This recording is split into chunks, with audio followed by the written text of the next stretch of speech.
happened when this entitled mother let her 7-year-old son kick and punch a royal guard. While she filmed it for social media will shock you, it's just plain. She laughed as her child threw stones at the motionless soldier. But when Sergeant Williams finally intervened to protect himself and the child, this mother learned the hardest lesson of her parenting life. The professional response was swift, educational, and caught on every camera in the courtyard. What she discovered about accountability, boundaries, and real-world consequences would change her approach to parenting forever.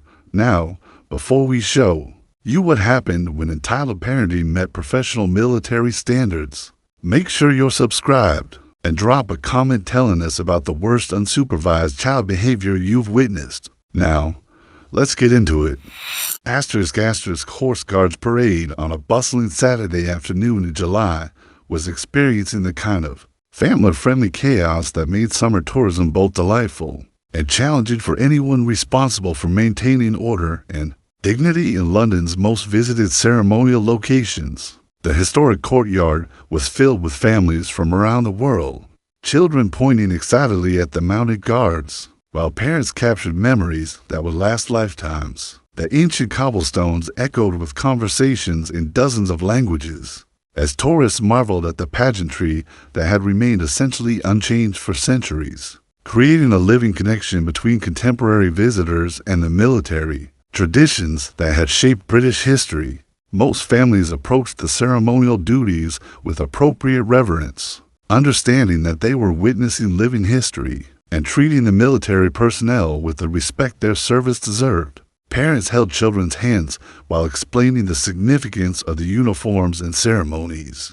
Grandparents shared stories about military service that connected the present generation with past conflicts, and tourists from countries around the world showed appreciation for traditions that represented the continuity of democratic values. At military honor, standing at his assigned post near the main archway, Sergeant Michael Williams of the Life Guards represented 12 years of military excellence that had taken him from combat operations in Afghanistan to the prestigious ceremonial duties that made him one of Britain's most visible soldiers. At 31, Williams embodied the perfect balance of military professionalism and public accessibility that made ceremonial postings successful, understanding that his role extended far beyond standing still for photographs to include serving as an ambassador for military values and British cultural heritage. Williams' scarlet tunic and plumed helmet created a striking silhouette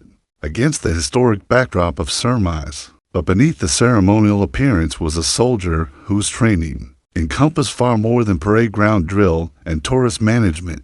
His service record included the operational deployments to Afghanistan, where he had served as a section leader responsible for the safety and professional development of soldiers under his command. The leadership skills he had developed in combat environments had prepared him for the complex crowd management challenges that ceremonial duties required, particularly when dealing with families whose behavior ranged from respectful reverence to entitled demands for special treatment. But Williams' most relevant preparation for the approaching situation came from his extensive additional training in child protection, family dynamics, and a legal framework governing interactions between military authority and civilian families. His commanders had recognized early in his career that Williams possessed the temperament and judgment necessary for positions that required balancing military authority with educational opportunity, and they had invested in specialized training that prepared him for exactly the kind of complex family situation that was developing around his post. The training had included formal coursework in child psychology, de-escalation techniques, and crisis intervention, skills that were essential for military personnel who worked in public settings where children and families were primary audiences. Williams had learned to recognize the behavioral patterns that indicated children who lacked appropriate boundaries,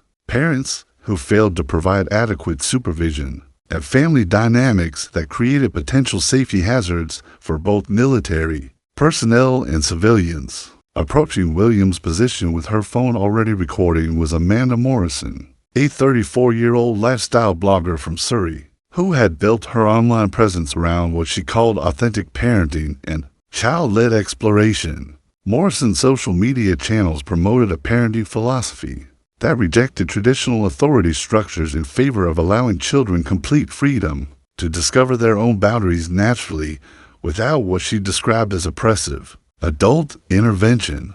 Morrison had brought her 7-year-old son Tyler to London specifically to create content for her 40,000 followers, most of whom were parents who had embraced similar philosophies about child-rearing and authority relationships. Her previous posts had featured Tyler in various situations where his behavior challenged traditional expectations about childhood conduct, always framed as evidence of his creative independence and natural leadership qualities rather than behavioral problems requiring correction.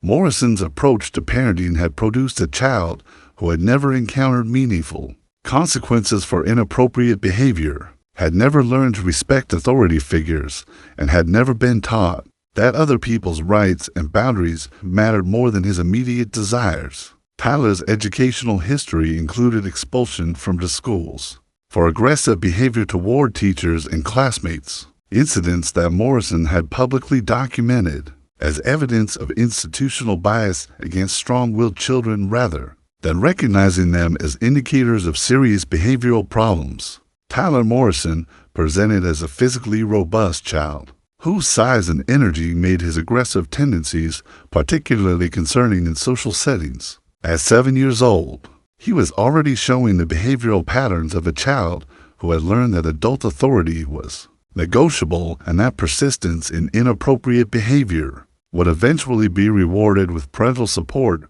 rather than correction. His interactions with other children were marked by dominant-seeking behavior. His responses to adult direction ranged from dismissive to openly defiant, and his approach to new situations consistently involved testing boundaries through increasingly aggressive actions. The contrast between Tyler's behavior and that of other children visiting Horse Guards Parade was immediately apparent to experienced observers. While most families maintained appropriate distances from the guards and used the opportunity to teach children about respect for military service, Tyler was actively seeking confrontation by throwing small objects, making loud demands for attention, and attempting to touch military equipment despite clear barriers and his mother's ability to redirect him toward appropriate behavior. Morrison's encouragement of Tyler's behavior wasn't passive neglect, but active reinforcement of inappropriate conduct. She was filming his interactions with Williams while providing running commentary for her social media audience that framed Tyler's aggression as natural curiosity and boundary exploration rather than recognizing it as assault on a military service member. Her livestream comments were encouraging increasingly bold behavior from Tyler, with followers suggesting that he test the guard's limits and see how much he can get away with. Williams recognized the developing situation through his training in child psychology and family dynamics. Tyler's behavior showed classic signs of a child who had never encountered consistent boundaries with authority figures, while Morrison's filming and encouragement indicated a parent who was actively reinforcing inappropriate behavior for social media content rather than providing the supervision and correction that the situation required. Other families in the area were beginning to move away from the escalating situation, understanding instinctively that Tyler's behavior was crossing lines of appropriateness, and that Morrison's encouragement was creating an uncomfortable and potentially dangerous situation for everyone present. Parents were discreetly repositioning their children while continuing to observe what was clearly becoming a teaching moment about boundaries, supervision, and consequences. What Morrison didn't understand was that military personnel had clear, legal authority to protect themselves from assault regardless of the perpetrator's age, and that allowing a child to assault a service member constituted a serious failure of parental supervision that could result in legal consequences for both parent and child. Williams' training had prepared him to handle exactly this situation, while prioritizing Tyler's safety and providing educational consequences that would benefit both mother and child. The security cameras that monitored Horse Guards Parade were capturing every moment of the developing incident, creating a comprehensive record that would later serve as educational material for both parenting experts and military training programs. The high-definition footage would show clearly how professional intervention could protect both children and authority figures, while providing appropriate consequences and learning opportunities for families who had never encountered real boundaries or accountability.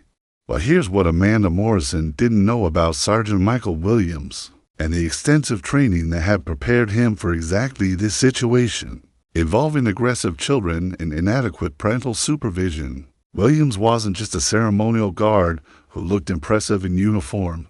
He was a qualified family liaison officer whose expertise in child protection, behavioral intervention, and crisis de-escalation had been earned through years of specialized military training and practical experience managing complex situations involving minors, parents, and authority conflicts. Williams' path to his current expertise had begun during his first operational deployment to Afghanistan, where he had served as part of a provincial reconstruction team that worked closely with local families, schools, and community organizations to rebuild social structures that had been damaged by decades of conflict. His role had required him to understand cultural differences in child-rearing practices, family authority structures, and the behavioral patterns that indicated children who were struggling with trauma, displacement, or inadequate supervision. During that deployment, Williams had encountered numerous situations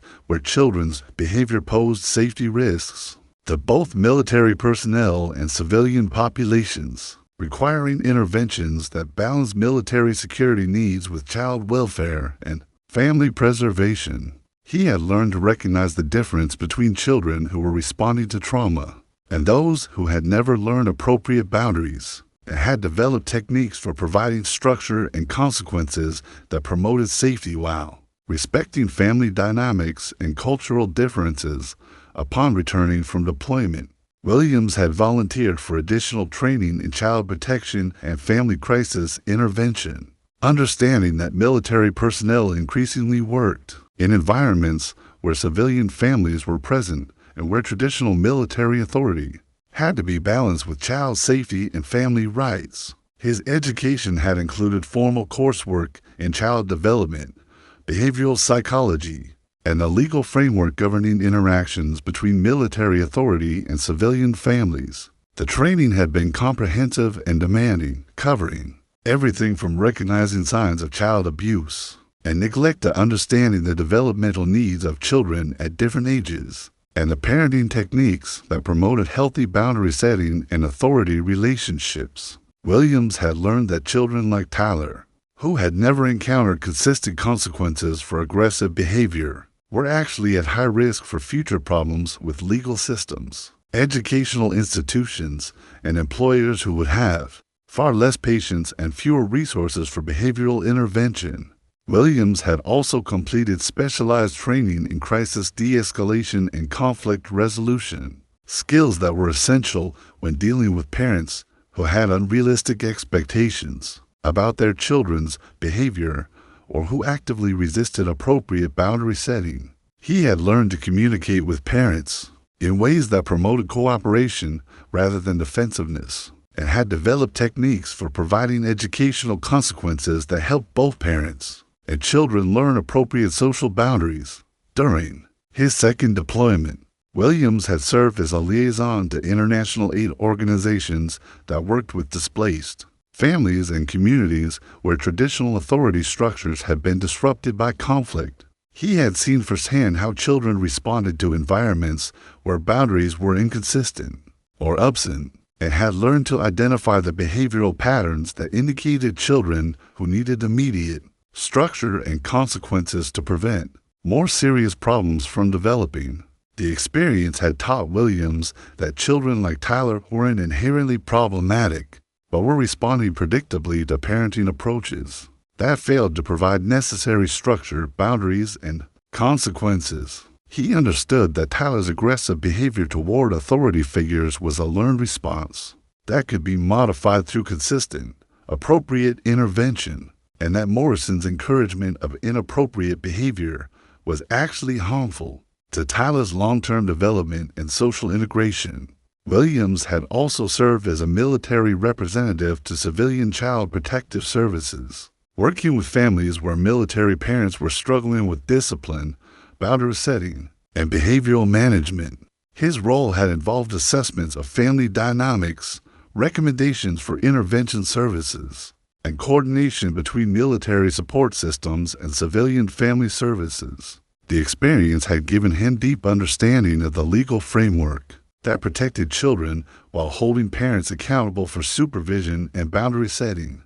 The legal training Williams had received was both comprehensive and current, covering his authority to prevent assault regardless of the perpetrator's age, the circumstances under which parental supervision was considered adequate or inadequate, and the procedures for involving civilian authorities when family intervention was necessary. He understood that his response to Tyler's behavior would be evaluated not just by military superiors, but by civilian legal systems that had clear standards for appropriate use of force and intervention techniques when dealing with minors. Williams had also completed advanced training in trauma-informed care and behavioral intervention, understanding that even children who displayed aggressive behavior needed to be treated with dignity and respect while receiving appropriate consequences for inappropriate actions. His techniques had been developed specifically for situations where children needed immediate boundary setting, but where traditional disciplinary approaches might be inappropriate or counterproductive. The irony of Morrison's situation wasn't lost on Williams, who had seen numerous cases where parents who rejected traditional authority structures ended up creating children who would eventually encounter far harsher consequences from legal systems, educational institutions, and employers who had no obligation to accommodate behavioral problems that parents had failed to address. Tyler's current aggression toward military authority was a preview of future conflicts with police officers, teachers, supervisors, and other authority figures who would have less training in child development and fewer resources for educational intervention. Williams understood that his response to Tyler's assault would serve multiple purposes: protecting his own safety and that of other visitors, providing Tyler with necessary boundaries and consequences, educating Morrison about parental responsibilities, and demonstrating to other families present how professional authority could provide structure and consequences while maintaining child safety and dignity. What made Williams particularly qualified for this intervention was his understanding that Tyler's behavior wasn't malicious, but was the predictable result of inadequate boundary setting and inappropriate parental reinforcement. His goal wasn't to punish Tyler, but to provide the kind of clear, consistent consequences that would help the child understand appropriate social boundaries, while educating Morrison about her responsibilities as a parent in public settings and social situations. Tyler's behavior had been escalating steadily for nearly 20 minutes, progressing from loud demands for attention to physically testing Williams' boundaries through increasingly aggressive actions that clearly constituted assault on a military service member. What had begun as typical childhood boundary testing had evolved into a sustained campaign of harassment that included throwing stones, attempting to grab military equipment, and making physical contact with Williams' uniform and ceremonial sword.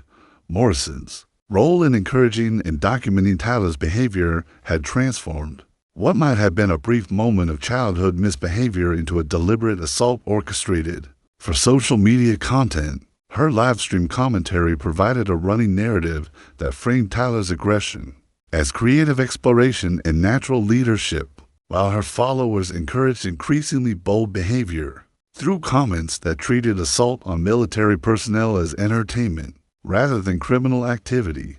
The escalation reached its critical point when Tyler picked up a handful of gravel from a decorative planting area and threw it directly at Williams' face, with enough force to cause several pieces to strike the sergeant's eyes, causing involuntary blinking and momentary visual impairment that could have created safety hazards for both Williams and nearby civilians. Morrison's immediate reaction was to laugh and encourage Tyler to see what else you can make him do, apparently treating the assault as successful entertainment rather than recognizing it as dangerous behavior that could cause injury. Williams' response was immediate, professional, and precisely calibrated to ensure Tyler's safety while providing appropriate consequences for the assault and preventing further escalation. Using techniques developed specifically for managing aggressive children in public settings, Williams stepped forward and gently but firmly grasped Tyler's wrist as the child reached for additional projectiles,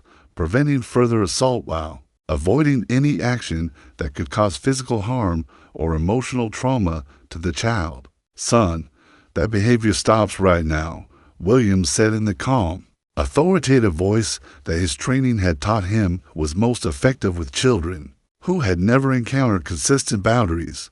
Throwing objects at people is assault, and it's not acceptable regardless of your age or your mother's approval. His grip on Tyler's wrist was firm enough to prevent further aggressive action, but gentle enough to avoid causing pain, demonstrating the kind of professional restraint that separated trained intervention from reactive responses. Tyler's reaction to encountering real consequences for his behavior was immediate and dramatic. Having never experienced physical restraint or non-negotiable boundaries, he began screaming and demanding that Williams release him, apparently unable to understand that his actions had natural consequences that couldn't be argued away or circumvented through parental intervention. His distress was genuine, but was the predictable result of encountering boundaries for the first time rather than evidence of inappropriate treatment. Morrison's shock at seeing her child physically restrained by an authority figure was equally dramatic, but revealed her fundamental misunderstanding of both legal realities and child development principles.